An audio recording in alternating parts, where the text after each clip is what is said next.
All right.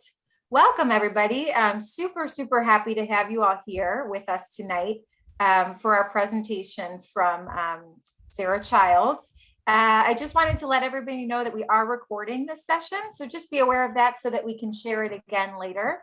I'd also love for, if you're Duke savvy, which I think most people are by now, if you'd like to rename yourself to include your Duke graduation year, that would be really great. And that way you and all of us can see the classes that we have represented here today. Sarah's going to talk for a little bit, but she'd also really love to take questions from everybody as they come in. So as you think of questions throughout the program, you don't have to wait till the end. Please feel free to send those questions via the chat function directly to Blake Tedder. And we will be happy to get those into the program. So without further ado, I'd love to introduce our Communications and Engagement Coordinator at the Duke Forest, Blake Tedder. Blake? Hey, thank you, Katie. And thank you, everybody. And we're admitting people as we can. Katie, I'm helping a little bit on that admitting process. Thanks. So thank you. And I don't know, can you spotlight my video? Yes, here we go. Yep. All right, thank you. And hey, everybody, my name is Blake Tedder. I'm the Communications and Engagement Coordinator with the Duke Forest Teaching and Research Lab. You'll be hearing a little bit more from me later. As Katie said, I'll be receiving your questions and comments and relaying them to Sarah in a question and answer period following her presentation. And we're looking forward to hearing what questions you have about the forest, and especially if you were in the forest when you were here at Duke, and you can amend that to your question. So feel free to send those along to me anytime during her presentation, and I'll bring up as many as we can at the end. And now I'd like to introduce Sarah, my boss and the director of the Duke Forest. So Sarah Childs is the director of the Duke Forest and is just the 5th person to hold that post since 1931. And that's 90 years ago. This year is our 90th anniversary. We're really excited about that. Sarah is a Master of Environmental Management alum from the Nicholas School, actually. And actually our forest supervisor is a Master of Forestry alum as well. She was previously the program director for the Duke Forest until 2014, when she succeeded Judd Edderburn, who some of you may know and remember. He headed our office for 36 years prior to Sarah's coming on board. And who knows, it may be 36 years that we have Sarah Childs, we'll see. With an ambitious and innovative strategic plan highlighting 3 core areas of our mission: teaching and research, resource stewardship, and community engagement, Sarah has led the charge to realize the forest as a university-wide and community-wide resource for learning, discovery, and as an anchor of ecosystem services in the region. I think we're really going to love this presentation. I know I will. This has been fun to listen to and put together for you, and you're going to just enjoy hearing about the forest of Duke University. Again, send me your questions as they come up, and forge ahead, Sarah. And it's Katie, if you can spotlight Sarah, that'd be great. Great. Welcome, everybody. Good evening. Thank you so much for joining us. It's an honor to share the Duke Forest story with all of you, especially at this momentous occasion of its 90th anniversary. The Duke Forest is an enduring research, teaching, forestry, and conservation resource that is an integral part of the Duke DNA. It is exceptional for so many reasons. In its role as a living laboratory and outdoor classroom for Duke and the greater community since 1931, in its contributions to scientific discoveries, from understanding forest regrowth after agricultural abandonment, to learning about forest responses to elevated levels of carbon dioxide in our atmosphere. It's exceptional in its spatial breadth, 7,080 acres of mostly forested land in one of the nation's fastest growing population centers.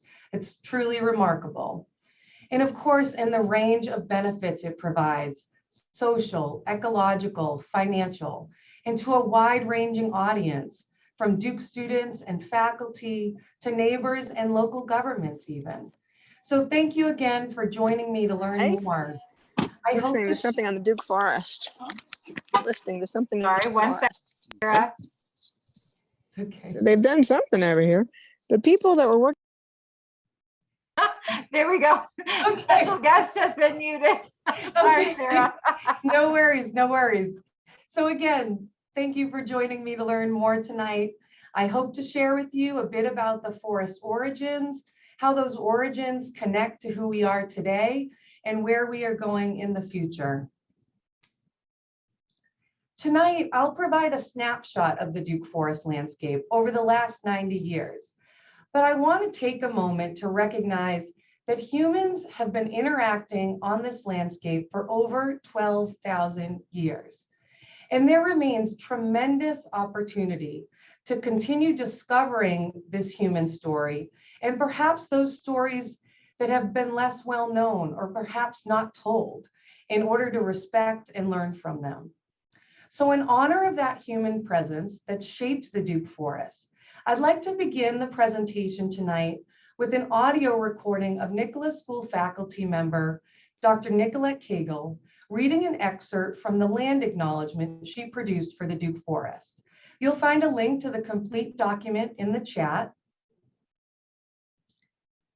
And let me go ahead and play that for you now.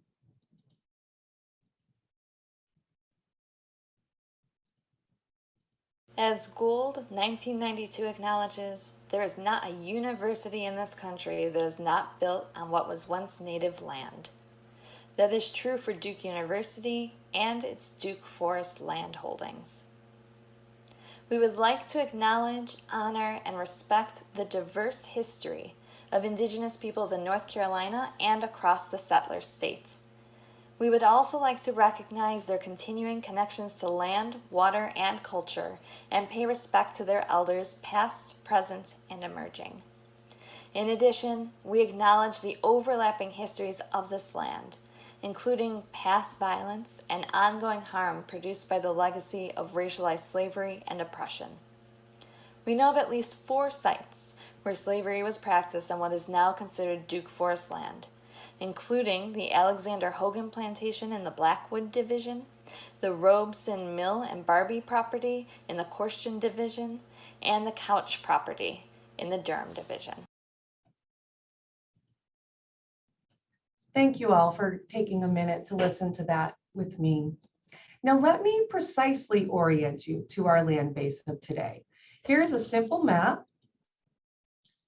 Get my laser pointer. You can see West Campus here in blue, and then you can see all of those large green areas to the west across Durham, Orange, and Alamance counties. These are all present-day divisions of the Duke Forest.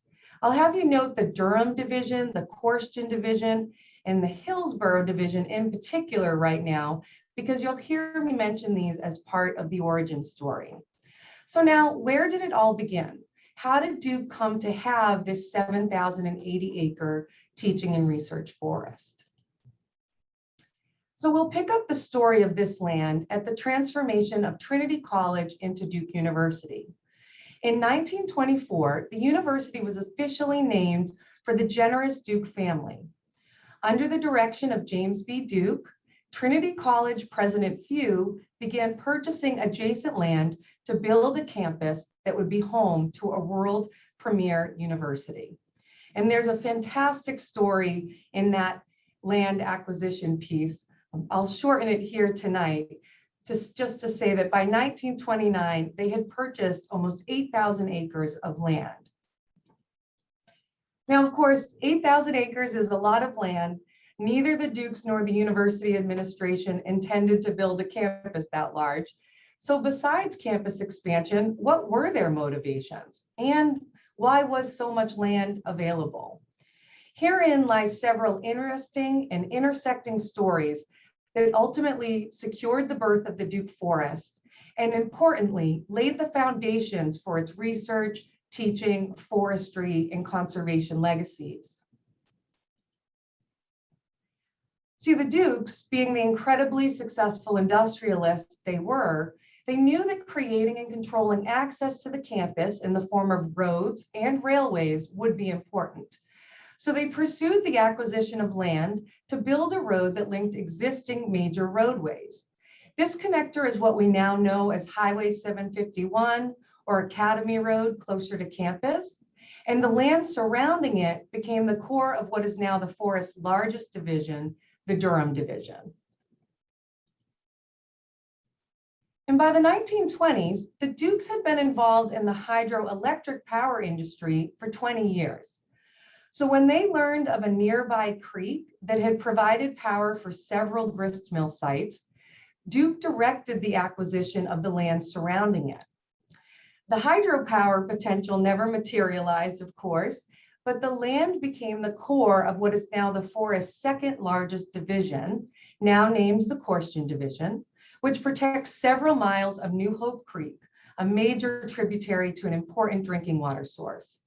It also has great cultural value as relics of the past, old dams and mill sites, house foundations, family and enslaved people cemeteries, point to the area's importance as a community center during early European settlement and make it an incredibly rich destination for historians and scientists alike. Now, the third motivator, in the pursuit to build the new campus in the Tudor Gothic style that Duke is so famous for, they needed stone and lots of it. They looked to all the major quarries in the north, while a smaller effort to pursue North Carolina rock was undertaken. And it just so happened that in the possession of the North Carolina state geologist was a specimen of volcanic stone from an abandoned quarry near Hillsborough. This stone, of course, possessed the beautiful hues of blue, yellow, green, gray, black, and brown. Many of you probably recognize this stone and can picture it in your mind, even without this photograph here. Besides its unique aesthetic, it would be significantly cheaper than the stone from the north. So Duke immediately ordered purchase of this quarry and the land around it, and this became our Hillsborough Division, which also protects a mile of Eno River frontage, another important drinking water source. So the access, the power, the raw materials, they built this beautiful, iconic campus, this university in the forest. But now we have to get back to our other question. Why was so much land available? Well, unfortunately, 19th century farming practices had resulted in soil erosion and nutrient loss so severe that farmers had to abandon unproductive fields and clear new land until they simply ran out of arable land. By the early 20th century, many families began leaving their farms to find work in the city's tobacco and textile mills. So when President Few and his agents were searching for land, it was really this glut of degraded farmland, interspersed woodlots, some remnant forests that he was able to secure. Signs of the land's agricultural past, like erosion gullies and old field furrows, are still visible in the forest today. Now, this type of land use, it was not unique to North Carolina. Indeed, much of the American South looked like the land Duke now owned. Abandoned old farm fields being taken over by pine trees and interspersed woodlots from which the best trees had been removed. So as President Few contemplated the future of this land, he recognized the great need for a forest that offered demonstration and experimentation in the practice of Southern forestry. One that would serve as an example for how to restore the productivity of the land. Few himself was a Harvard graduate, and so he was familiar with Harvard's forest, and he thought he could apply a similar model at Duke. Now enter Dr. Clarence Corstian.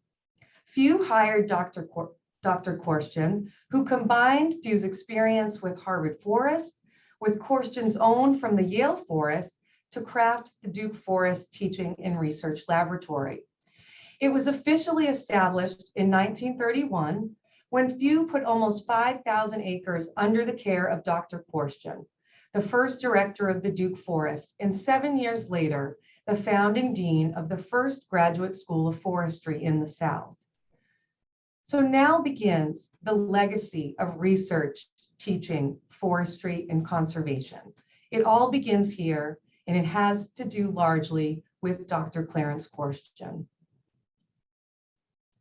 Under Korstian, early management of the forest complemented the School of Forestry's mission to advance graduate forestry education in the South. Korstian and his colleagues and his students began to diligently study how forest regrowth occurred after a disturbance such as agriculture. And they actively replanted large areas to understand trees as the new crop of the South. And this begins that scientific legacy, the contributions from the Duke Forest to our knowledge that helped us. Eventually, observations derived from study plots established by Korstian and other faculty members contributed to the now well-known ecological concept of old field succession. And it provided much needed insight into forestry practices for the pine forests of the South. Now, I want to tell you a little bit more about the evolution of these plots. In the 1970s, when these plots were rediscovered by Nicholas School founding dean, Dr. Norm Christensen, and his colleague, Dr. Bob Peet from UNC Chapel Hill, a new era of understanding forest change and the processes driving those changes began. And these plots today, 90 years later almost, continue to shape our understanding of Southern Piedmont forests, and with other long-term plots established in the Duke Forest by internationally recognized scholars such as Nicholas School's Dr. Jim Clark, the Duke Forest continues revealing that we should expect the unexpected as forests adapt to changing local and global conditions. Now today, the legacy of the forest origins in research, teaching, conservation, and forestry live on, but in some new ways. As time passed, academic uses of the forest broadened beyond the study of trees to encompass a variety of disciplines in the natural and environmental sciences. Though, of course, those trees are still incredibly valuable research subjects. On the screen here, you can see students from Professors Emily Bernhardt and Jim Heffernan's labs, their colleagues and students at the Duke River Center instrument streams like New Hope Creek as part of a national effort to understand energy flows within streams. And this is important because streams and rivers are major ecosystems, and we need accurate models of them to be able to better understand how they are changing and adapting to climate change. In the top right corner of your screen, you see Pratt School of Engineering professor Steve Kummer. He uses the Duke Forest as a site to study electromagnetic radiation, lightning and other events like sprites and gigantic jets. These are a phenomenon he's studying in the furthest reaches of the atmosphere, but from the ground of the Duke Forest. At the bottom, you see biology professor Kathleen Donahue's plots. She takes advantage of open field locations in the Duke Forest to establish long-term plots of a model species that she and her students are using to fundamentally understand how plants are genetically adapting and responding to changing conditions. And of course, what began as the Duke School of Forestry evolved into what is now the Nicholas School of the Environment, where students receive PhDs, professional master's degrees, and undergraduate degrees in focal areas of which forestry is one of many. Similarly, the Office of the Duke Forest, the department I oversee that's responsible for it, now stands alone, an indication that much like the Sarah P. Duke Gardens, the forest is a university-wide asset, providing a variety of benefits to students, staff, faculty, and our broader community. But of course, because of our origins, we are housed with the Nicholas School, and we continue to work very closely with their staff, faculty, and students in a variety of ways. So now let me tell you a little bit more about our mission and management today. The heart of our mission remains teaching and research. And one of our primary roles as the Office of the Duke Forest is to facilitate the development and implementation of these projects. And this support that the office has been able to provide has contributed to a national and international recognition of the Duke Forest as a destination for scientific study. What I'm showing here on the screen is the largest and most famous experiment ever conducted on the forest, the Forest Atmospheric Carbon Transfer and Storage Experiment. It was designed to simulate rising atmospheric carbon dioxide levels under otherwise natural conditions. The purpose, of course, was to understand the effect of elevated concentrations on forest growth and function. Duke Nicholas School professors Ram Oren, Bill Schlesinger, Dan Richter, Emily Bernhardt led this project, but over 260 researchers worldwide participated. Major findings showed that in enriched plots, the trees grew faster. However, that growth was eventually limited by nutrient availability. And in a little bit of bad news, poison ivy also responded. It responded with greater concentrations of the irritant urushiol, which causes our allergic reaction, and the plant itself actually grew faster. And of course, while we continue to host students from Duke and other universities every year, the K-12 community also is involved. Pictured here is a student from the Environmental Sciences Summer Camp, led by Nicholas School lecturer, Dr. Nikki Cagle. The Environmental Sciences Summer Camp is a partnership with Durham Public Schools to select talented high school students from diverse cultural and socioeconomic backgrounds to participate in a 2-week intensive environmental science program at Duke. Most of the activity actually takes place outside in the forest, in the woods, and in the creeks. Now, while our office, again, is focusing much attention on the teaching and research uses, we also have other important objectives with far-reaching benefits. These include sustaining the resources for timber production, for forest health, for water quality, and wildlife habitat.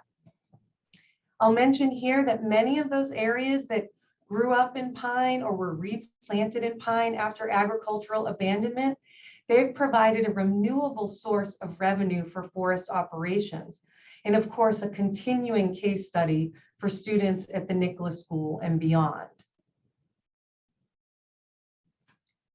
Now, in the rapidly developing Triangle region, the value of the forest role in protecting rare species, unique ecosystems, and historical sites cannot be overstated. The forest supports over 1,200 acres of communities of trees, plants, and animals that are no longer readily found in other places, and that the state has deemed important for protecting our biodiversity. These are called our registered natural heritage areas, and they are placed in a voluntary registry with the state in demonstration of our commitment to protect them. It might surprise you to know that the forest is also home to a site that's listed on the National Historic Register, the Hogan Plantation. And it's an important archaeological site for understanding 19th century plantation life in North Carolina. Now, providing an education and outreach opportunities has always been part of the Duke Forest mission for some time. We always hope to engage the community in learning more about their natural resources and learning more about forest management. And importantly, as a place to connect with science that's happening on the ground.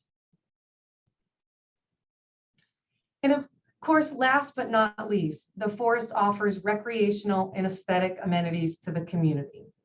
Since 1931, you can hike, bike, jog, walk, bird watch, fish, picnic, and more on the 30+ miles of graveled road and 10+ miles of trails in the Duke Forest.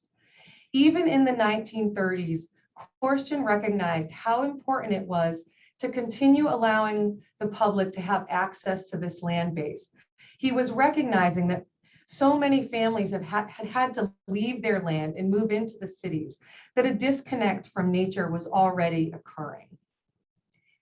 Now, I haven't mentioned the pandemic yet in this talk, which might be surprising, of course, since that's such a hallmark of our life right now and has been for so long. But I mention it here because it's had a particular impact on recreation on the forest. And Blake's going to put a link to the recreational impact statement in the chat. But unfortunately, what's happened over the last year is that the forest has certainly been a refuge for lots of people, and that's been incredible. But with that uptick in use, we've seen an uptick in unauthorized use as well. And to such a degree that it actually has begun to threaten the resources a bit and hurt how the forest is serving as a teaching and research laboratory. So we started with this recreational impact statement to try to raise awareness for our forest visitors, and also to help begin talking about how they can be part of the solution. And I'll talk about that a little bit more as well. Now, our strategic vision for the forest, as we look ahead, it is leveraging these incredible origins. It's leveraging our very successful present and evolving just to press in new and expanded ways that both serve our society and continue to protect the natural resources of the forest. And here again, there'll be a link to our strategic plan if you're interested in diving in more, that Blake will put into the chat. So let's just revisit our themes here. Research. Research in the forest has always been driven by the changing needs of our society. The opportunity for discovery on the Duke Forest is only limited by our imagination. We are facilitating more new projects in the arts, in the humanities, in computer and electrical engineering. And it's a fascinating time to be part of the forest and to see all the innovative ways it can be used. So here you'll see folks like Pratt School of Engineering, Professor Martin Brook, and others at Duke and beyond. They're using the Duke Forest and leading teams of students in the research and development of drone technologies that expand our ability to track and monitor environmental issues. And I think you're going to hear a lot more about drones in the next presentation given by Dave Johnston. Now, on the humanities side, we have local artists like Heather Gordon, who dove into the archives we established just a few years ago and became fixated by some archival data on forest light research, the light that filtered through the forest canopy and reached the floor.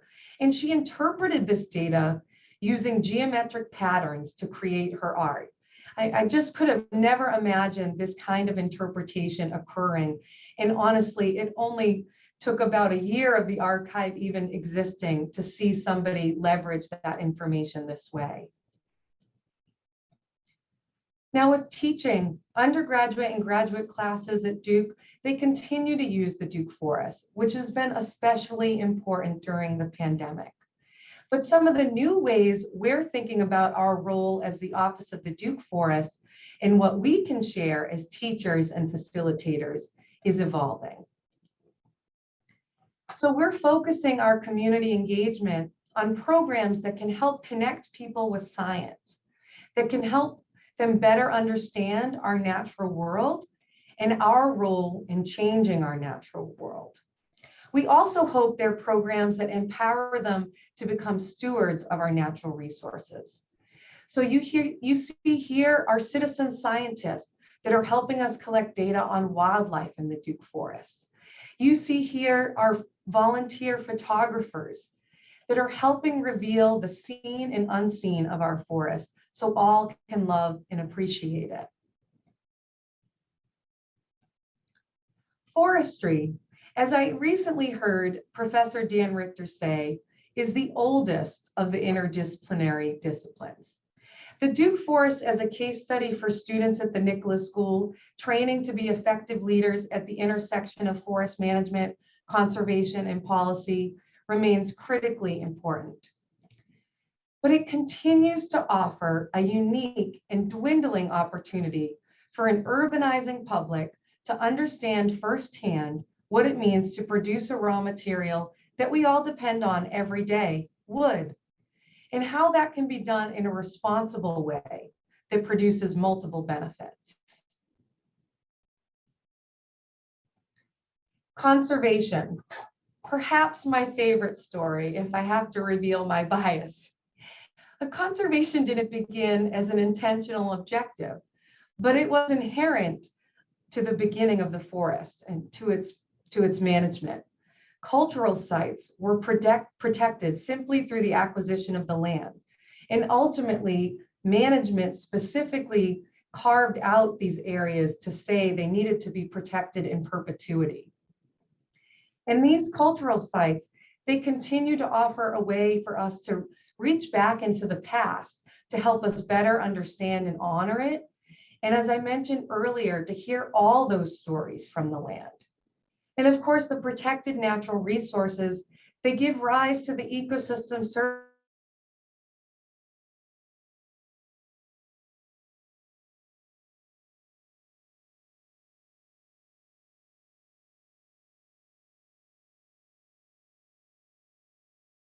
over time and be less resilient in the face of changes. So on the slide, you can see the Duke Forest in blue in the upper parts of the watershed. And even just seeing it visualized here in the landscape we've modeled that we're talking about for this particular work, you can see how it plays a big role. And the animals that are shown here, the four-toed salamander, the bobcat, and the box turtle, they represent the habitat types that were modeled to produce the landscape plan for wildlife habitat connectivity in the Eno River and New Hope Creek watersheds. And we continue to work on this project with our collaborative conservation partners in the region. And it's a project that I'm particularly proud of. So as I come to a close, I want to tell you about a new program we've launched to celebrate the forest's 90th anniversary. It's a way for us to demonstrate this idea that it takes a village of stewards to take care of the forest for the long haul. So it can remain an unparalleled Duke resource for research, teaching, forestry, and conservation for the next 90 years. I hope that you check it out. I also want to point out a few ways you can stay connected with us. Our monthly newsletter in particular here is a great way to keep up to speed with our mission and management objectives. Blake's also going to put a link into our Duke Forest log, which if you're signed up for the newsletter, you'll get notification of. But it's a terrific annual publication that we put together that provides a great overview of our mission, management, and all of the ways we're accomplishing our strategy and vision for the future. And lastly, I wanted to mention on behalf of the Nicholas School, another opportunity to stay connected and engaged. They've launched a new environmental academy that offers thought-provoking conversations on the environment. And this includes lecture series, podcasts, and discussions on the Nicholas School's interdisciplinary environmental, academic, and research initiatives. Now, as I come to a close here, again, I just want to thank all of you that tuned in and listened tonight. I thank you for your interest and your support by just being here. And I'm happy to stop talking here and answer as many questions as I can with the time we have remaining. Thank you very much. Okay, Sarah, thank you so much. And if someone could make me the spotlight, or maybe Sarah and I next to each other, I'm not sure. Ah, there we go. Perfect. Thank you.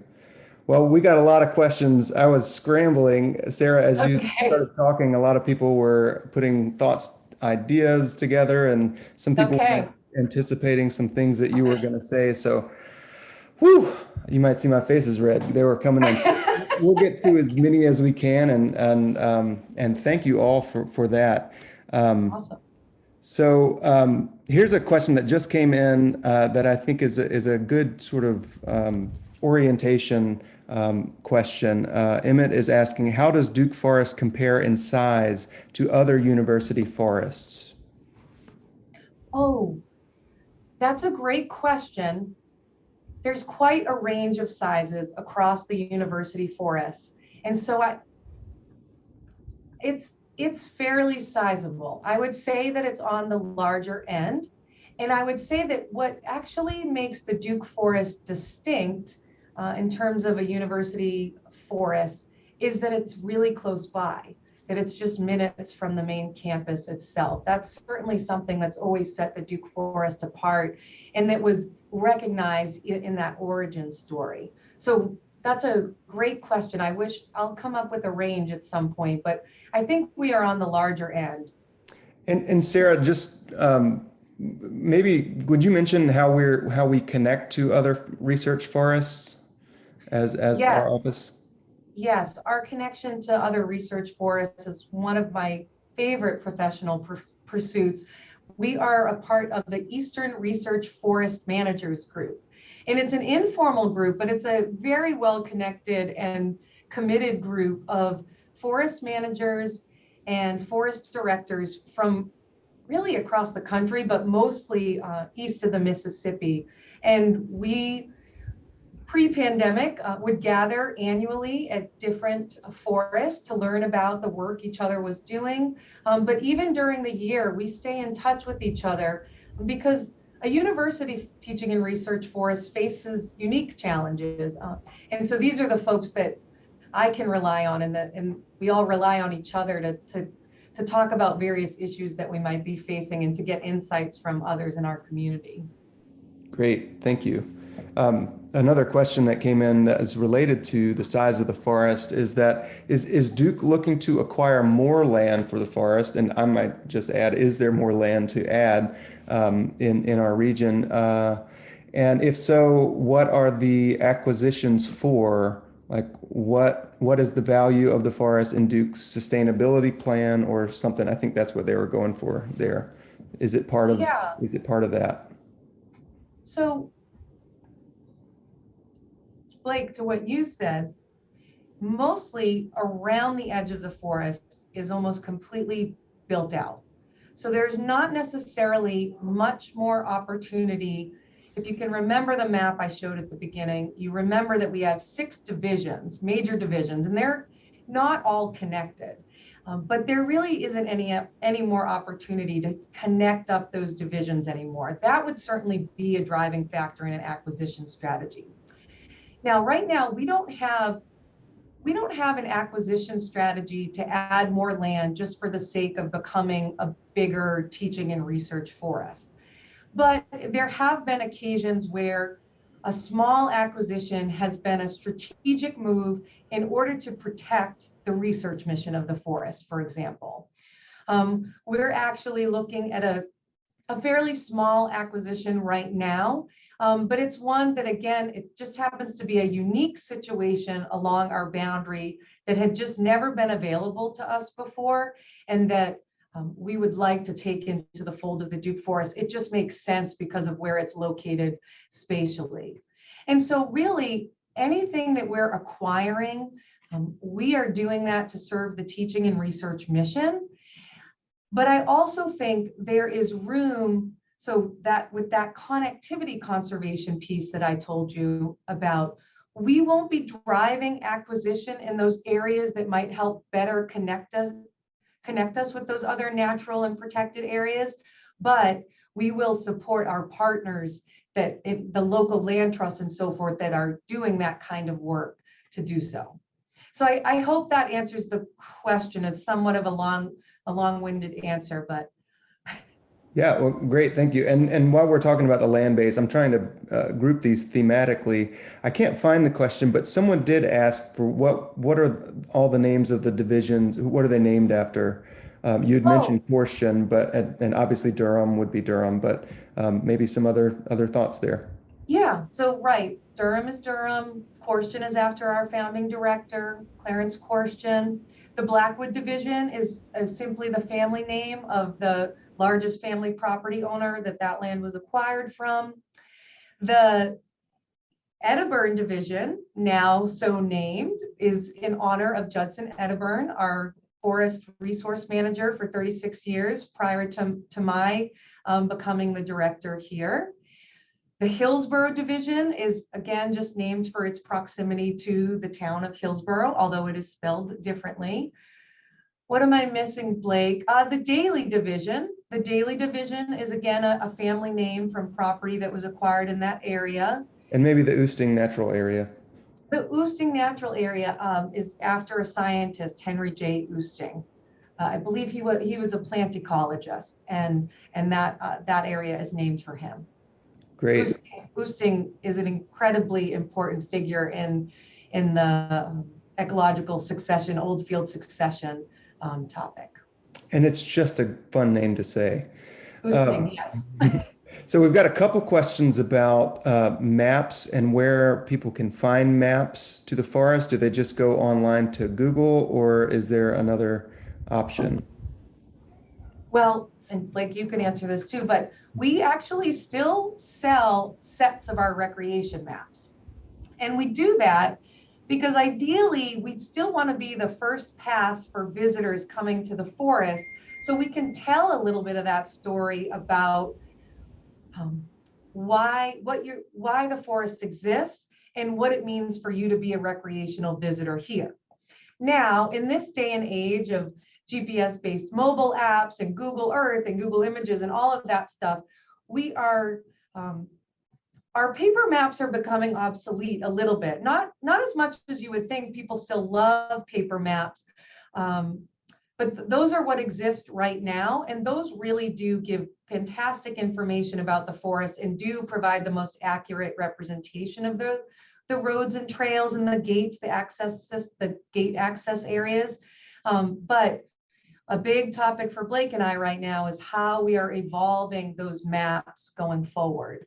And I do think that will move probably to a digital platform with maybe some limited availability of paper maps. Great. Thank you so much, Sarah. Let's see. So there's a question here just about the land base and the region. Again, what is the effect of increasing development surrounding the sections of the Duke Forest, pollution, noise, et cetera? That's from Steve. Yeah, so that's a great question. I can tell you the effects of that more from a management perspective than I can from an ecological perspective of whether the light, for example, is disturbing reproductive habits of certain animals. Although, well, let me back up. The fragmentation of the forest that already exists through roadways, and then coupling that with the development that's backed up against it, that certainly creates fragments, habitat for amphibians and reptiles, and we do know that those populations have been declining over time. Now, back to this management perspective, building out right up against the boundary of our forest puts constraints on our ability to manage with the use of prescribed fire, for example. It introduces some constraints for our timber management program. But mostly it becomes a challenge because you can only paint and sign a boundary line so much. And so we just deal with a lot of encroachment of various things coming into the forest, and some of that being invasive species, some of that being trash, things that we don't want in there, obviously coming in from those boundaries. But yeah, the forest has over 1,000 neighbors that back up against it. So over 64 miles of boundary line to manage. So that is a big part of our story. Wow. Yeah, I forget that our team is constantly reinforcing those boundary lines, and it's such a big part of what we do with our small team. Yes. And I'm not even one of the ones who does it. So we have 5 people on our team, and I might be one of the ones doing it. And 2 of the guys, Tom and Craig, in the field are doing the yeoman's work for maintaining this forest. Related, where I just lost it. Oh yeah. So related, and we'll get into a couple questions about timber here. Kathy asks, are there any virgin areas of the forest? Kathy, this is such an awesome question, because as I was reviewing material for this presentation, I was reading about how and Corstian actually writes about this in this first bulletin for the forest, that there were some remnant forest areas, some virgin forest areas, probably within the floodplains, where agriculture couldn't really touch. Although indigenous peoples we know also did farm within the floodplains in particular, but I feel certain that there are some areas of the forest that probably are maybe not virgin in the sense that because of the natural life cycle of the trees, but that are pretty close to old growth type forests. And it's actually something I wanted to dig into a little bit more. That's a great question. Great. And we had a couple questions related to one that Robert asked here, and this may be news to a lot of people.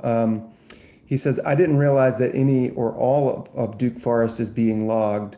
And is that what the presenter said is part of the mission? Is that part of the mission? If so, how much? I think he's asking how much is being logged and how much is that a part of the mission and why? Yeah, so I'll tell you the numbers first. Are out of the 7,080 acres, we manage about 2,300 as part of our timber management program, which is focused on producing long-lived southern yellow pine products. So primarily we grow loblolly pine, big and old, and that goes into dimensional lumber. The origin of the timber management program has its roots with the founding of the forest, with its origins as the forest that was to provide the case study of how forestry was going to restore the productivity to the South. And Corstian, he simply began either managing the agricultural areas that had already started coming up in pine following land abandonment that happened around the Civil War, or he started planting those agricultural areas back into pine in the 1930s. Everything else he left alone. And so really, it's been these areas that were abandoned agricultural areas, either at the Civil War era or at the turn of the 20th century era, that we have simply kept in a rotation of loblolly pine, mostly loblolly pine production. And so that is what we continue to do today. And I wouldn't say timber management is a part of our mission insofar as it continues to provide incredible teaching and research value. As a case study for that intersection of forestry, conservation, and policy that the Nicholas School foresters are learning about. And for me, my personal connection is that I think it's incredibly important that Duke can demonstrate to an urbanizing public what it means to extract a resource that we all depend on every day. It's got to happen. We're all using wood in our everyday lives, but how to do it really well, how to do it responsibly, how to do it in a way that provides a bunch of other benefits as well. And I would say that in particular, in this kind of environment where we have woodlands and development and a global trade even, we need active forest management in order to keep the forests healthy. And that's a part of what the timber management program accomplishes as well. And just across even our own acreage, it maintains this diversity of habitats that's actually quite good for wildlife. Thank you, Sarah. And on that, we've got a note from Bob out in California. Are Yes. wildfires an issue in the Duke Forest? And I'm assuming that's a good transition for the talking about timbering and management and that sort of thing. Well, and was it Bob from California? Bob, yeah, so Bob, in the East, and particularly where we are in the Southeast, our rainfall amounts are so much higher that we don't typically get as dry as it can get out West. So I would say our risk of catastrophic wildfire is lower here, in part because of that, but also in part because we don't we're small, our land base is small. There's lots of natural fire breaks in a way already built into for better or worse, the way the Southeast has been developed. We do think about, lightning caused fires have always occurred. They've been a part of this ecosystem for a very long time. And so we do think about lightning strike fires and those the potential for that. And we've actually seen a couple I've been here 10 years now. I've seen a couple, really one lightning ignited fire, and it was a very low smoldering fire that essentially was just helping to turn over the understory. And it was very easily controllable. It was reported to us by somebody driving along Highway 751 that could see the smoke. So again, we've got lots of fire breaks built in, lots of areas that you would see any smoke rising from the forest, lots of people that might report that, and we can respond very quickly. Don't let her fool you. It was still very exciting. Yes, a fire is always very exciting, no matter what. Okay, thanks, Sarah.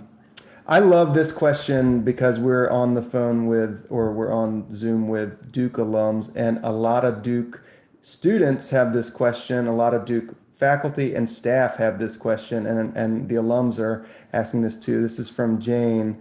I always assumed that the beautiful trees surrounding the campus, particularly West Campus, were part of the Duke Forest. It sounds like the forest is actually separate from the campus, and in my 4 years at Duke, perhaps I never actually saw the Duke Forest. This is a pretty common question, actually.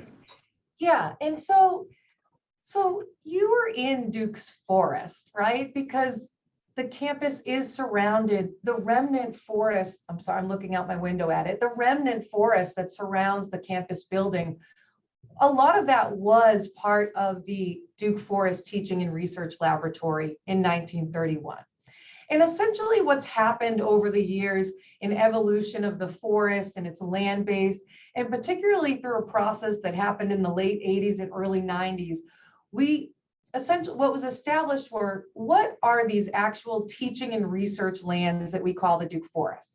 And then at that point, the line was drawn at 15501 that runs north and south. And it was essentially everything west of that was to be managed as the teaching and research forest.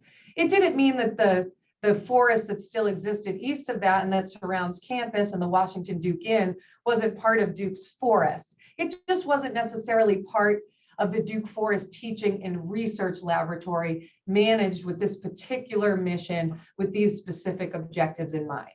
Does that clarify well enough, Blake? Yeah, I think so. And there was another question which I think is important because we talk about this in our office quite a bit. This is let's see. Do students go, this is from SLC, do students go there for fun? I don't remember people doing it when I was at Duke. Can you get to parts of it from campus easily without a car?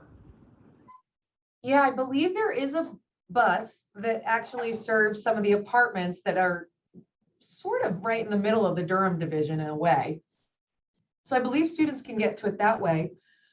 Pre-pandemic, Blake, as you know, we were engaged in a rideshare program with Duke Transportation where Lyft could provide free rides to Duke undergraduates to parts of the Duke Forest. We hope that that will happen again, but it's certainly close enough I know that students bike there. Some of our assistants used to bike there. And students are using the forest. We have a couple picnic shelter sites located just off of Highway 751. So again, just a few minutes from campus. That's really a favorite spot for students and student groups to have celebrations, to get together. It can't be happening right now, but it will again. And I do think that's actually something with the undergraduate community Blake has been helping me work in particular with, for them to realize this resource that exists for them. Yeah, we're actually, one of our goals is to really reach out within the Duke community to educate people about the Duke Forest, to take advantage of it while they're at while they're at Duke. We do an alumni or no, a senior night campfire now out at one of our shelters, and we bring the kids out there by bus, and it's a really awesome thing. They roast marshmallows, and we hope we can do that again. But a lot of times, that's the first time they've set foot in the forest. Related to that, Sarah, someone asked, I saw it somewhere, about field day, and they're talking about Nicholas School's field day. Was that in the Duke Forest? Yes, And can you talk a yes, little bit about what field day is? yes. Field Day is an excellent celebration for the Nicholas School students. And it happens on the Troy Couch tract of the Duke Forest in a big open field area that has an old remnant cabin house on it that a band usually plays on the front porch, and the students roast a pig and serve barbecue, and it's a great time. And I believe it happens in the fall now. It used to happen in the spring around the timing of master's projects, but I believe it's now a fall event. I am remembering that right. And I'm sure that will still be a part of the Nicholas School when we can all start gathering again. Great. And Sarah, I think we have time for one more question, and we Okay, have a hard stop at 8. I want to thank yes. everyone for taking the time to continue listening through the Q&A. And I'm sorry we didn't get to all the questions, but we got to a fair bit, which I'm really happy with. Awesome. This is from Lucy, and I didn't know this at all, but I missed the beginning as to whether there is still camping in the Duke Forest. When I was an undergraduate, I didn't even know this was possible. I could reserve a campsite with the Forestry Department office. Then on the day of the reservation, sign out a gate key, and it was a great Oh, place to have family camp at one of these open sites. I didn't know about that. I wonder what era that was in. As far as I understand, through Judd's tenure, there was no camping on the Duke Forest, and there hasn't been. I wonder though, I wonder about that, and I wonder if there was something else going on there. But I don't think Judd ever managed any campsites, although there were more what Korstian calls picnic and campsites established on the forest in the early days. Okay, I had followed up and asked when that person graduated, and I don't quite see it. So I think we're going to end there. And Okay, awesome. Sarah, you've got just a last goodbye to everyone. That would be great. Yeah, thank you all again for tuning in to listen to the Duke Forest story. We thank you for your interest and your support, and don't be a stranger. Feel free to reach out if you have any questions about how we continue to serve Duke University as an incredible resource. Thanks so much. Okay, bye everyone. And I'm sure you'll be hearing from the Nicholas School staff, and we are going to close the meeting now. And I know there'll be a recording. So thank you. All right. Thanks. Bye. Bye-bye.